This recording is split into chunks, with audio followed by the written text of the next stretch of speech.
দাদা এই যে ব্যালেন্স শিট চেক করা বলা হয়, ব্যালেন্স শিটে কয়েকটা ধর্ম বলুন তো, যে ধর্মগুলো আমি চেক করলে বুঝতে পারবো যে ব্যালেন্স শিটটা একটা প্রফিটেবল শেয়ারের ব্যালেন্স শিট না একটা লস মেকিং শেয়ারের ব্যালেন্স শিট। হ্যাঁ, আমি বলবো ব্যালেন্স শিট কিন্তু মূলত দুটো উপাদান দিয়ে তৈরি হয়, একটা হলো অ্যাসেট, একটা হলো লাইবিলিটিস।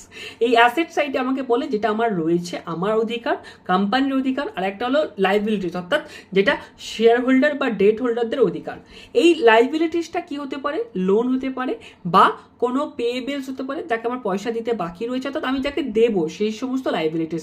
কোনো কোম্পানি যদি দেখা যায় যে লং টার্ম লোন সেটা কিন্তু যথেষ্ট বাড়ছে, শর্ট টার্মও বাড়ছে, তাহলে কিন্তু সেটা কিন্তু খুব খারাপ জিনিস।